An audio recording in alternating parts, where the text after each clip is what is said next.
গাজীপুরে পারিবারিক কলহের জেরে গৃহবধূকে হত্যা, ৪৮ ঘণ্টায় স্বামী গ্রেফতার।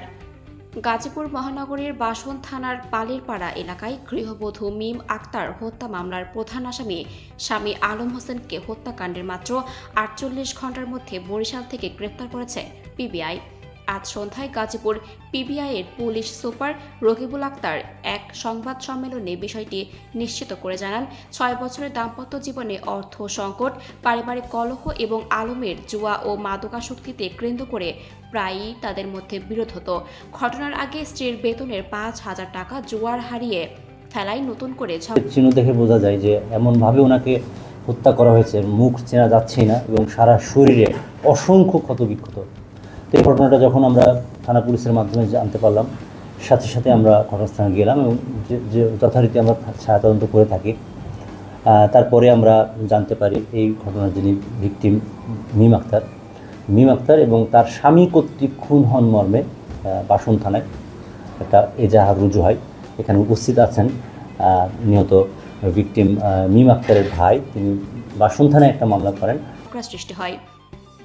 তিনি জানান, ২৭ জুলাই গভীর রাতে ধারালো অস্ত্র দিয়ে এলোপাতাড়ি কুপিয়ে মিমকে হত্যা করে পালিয়ে যায় আলম। পরে তথ্য প্রযুক্তি ও গোয়েন্দা তথ্যের ভিত্তিতে ৪৮ ঘণ্টার মধ্যে বরিশাল মহানগরের লঞ্চ ঘাট এলাকা থেকে তাকে গ্রেফতার করা হয়। এ ঘটনায় নিহতের ভাই বাদী হয়ে বাসন থানায় স্বামী ও শাশুড়িকে আসামি করে হত্যা মামলা দায়ের করেছেন। গ্রেফতারকৃতকে আদালতে হাজির করে রিমান্ড আবেদন করা হয়েছে। অপর আসামিকে গ্রেফতারের চেষ্টা চলছে বলে জানিয়েছে PBI. Rakibul Akhtar, police super, PBI, Gazipur. শারীরিকভাবে আসলে সুস্থ ছিলেন না, অটো চালাতেন আগে, এবং অটো চালাতে অবস্থায় একটা অ্যাক্সিডেন্ট, ওনার কোমরের হাড় ক্ষতিগ্রস্ত হয়। সেই থেকে মোটামুটি উনি বেকার। এক পর্যায়ে এই বিষয়টা শারীরিকভাবে উনি অসুস্থ ছিলেন, অর্থনৈতিকভাবে অসচ্ছল ছিলেন। এই বিষয় নিয়ে বাদীর সাথে ডিসিস্টের সাথে দীর্ঘদিন ধরে একটা এবং ডিসিস্টকে উনি কারণে মানে সন্দেহ করতেন এবং শারীরিক মানসিক কষ্ট দিয়ে আসতেন। এরই ধারাবাহিকতায় হত্যাকাণ্ডটা হয়েছে মর্মে আমরা জানতে পারি। এজাহারও সেভাবে আছে। ঘটনাটা যখন আমরা জানতে পারলাম, আমাদের সাথে সাথে ছায়া তদন্ত শুরু করি এবং গত ৪৮ ঘণ্টায় মূলত তাদেরকে ৪৮ ঘণ্টার ভিতরে আমি তাকে গ্রেফতার করি। আমাদের টিম বরিশাল থেকে, আসলে সে পালিয়ে যাচ্ছিল তার সন্তানকে মায়ের কাছে রেখে। তারা এখনও পলাতক, আমাদের চেষ্টা অব্যাহত আছে। সেই সন্তানটা আদপেও এখনও বেঁচে আছে কিনা বা কী হালে আছে সেটা কিন্তু আমরা এখনও জানতে পারিনি। তো সেই আসামিকে, তার মাকেও গ্রেফতারের আমাদের চেষ্টা অব্যাহত আছে। আর ১ নম্বর আসামি যে আলম হোসেন, তাকে গ্রেফতার করে আমরা বরিশালে, মূলত সে লঞ্চে করে পালিয়ে যাচ্ছিল বরিশালের কোথাও হয়তো।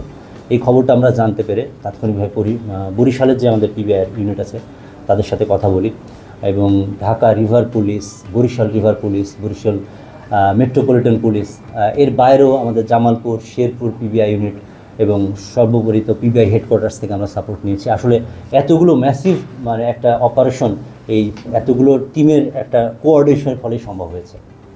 কখন সক্ষম হয়েছে গ্রেফতার করা? এটা তো আসলে তার হত্যাকাণ্ড সংঘটিত ৪৮ ঘণ্টার ভিতরেই। মূলত আজকে ৩০ তারিখ ভোর 4:30টার দিকে তাকে আমরা বরিশাল থেকে গ্রেফতার করতে সক্ষম হই। সাথে কেউ ছিল না, সে একাই ছিল। তার সাথে আসলে তার মা এবং সন্তান অন্য কোথাও আছে, যেটা আসলে এখন আমাদের অপারেশন। হ্যাঁ, লঞ্চ থেকেই আসলে আমরা জানতে পারি যে পারাবাদ ১২ নামের একটা লঞ্চে আমাদের কাছে একটা তথ্য আসে যে সেই লঞ্চে সে পালিয়ে যাচ্ছে। আসলে আমরা ঢাকা রিভার পুলিশকেও তথ্য দিই, কিন্তু তার ৫ মিনিট আগেই সে লঞ্চ করে পালিয়ে যেতে সক্ষম হয়। কিন্তু আমরা লঞ্চটাকে ফলো করি এবং তথ্য প্রযুক্তির মাধ্যমে, এবং বরিশাল লঞ্চ ঘাটে আমাদের পিবিআই টিম এবং রিভার পুলিশের টিম আগেই কিন্তু ওখানে উপস্থিত ছিল। আমরা গিয়ে পরবর্তী তাদের কাছ থেকে নিয়ে আসি। এই নিয়ে অ্যারাউন্ড ৮টা বা 9টা ইউনিট পুলিশের, আর আমাদের 3টা টিম তো সার্বক্ষণিকভাবে। না, স্বীকারোক্তি আমরা দিয়েছিলাম, সে স্বীকারোক্তিমূলক জবানবন্দি দেয়নি। তবে পারিপার্শ্বিক সাক্ষ্য এত স্ট্রং যে আমরা আশা করছি যে আসলে খুব দ্রুতই আমরা এই মামলাটার রিপোর্ট জমা দিয়ে ন্যায় বিচার প্রতিষ্ঠা করতে পারবো ইনশাল্লাহ। দাম্পত্য কলহ, টাকা পয়সার বিরোধ, তাছাড়া আমরা জানতে পেরেছি যে আসলে তার স্ত্রীকেও সে কারণে অকারণে সন্দেহ করতো নানা রকমভাবে। আসলে তো এই বিষয়গুলো আরও তদন্তে বিস্তারিত আসবে। প্রাথমিক তদন্তে আমরা এতটুকুই পেয়েছি যে তীব্র দাম্পত্য এবং দীর্ঘদিনের, যতদিন ধরে উনি অসুস্থ ছিলেন।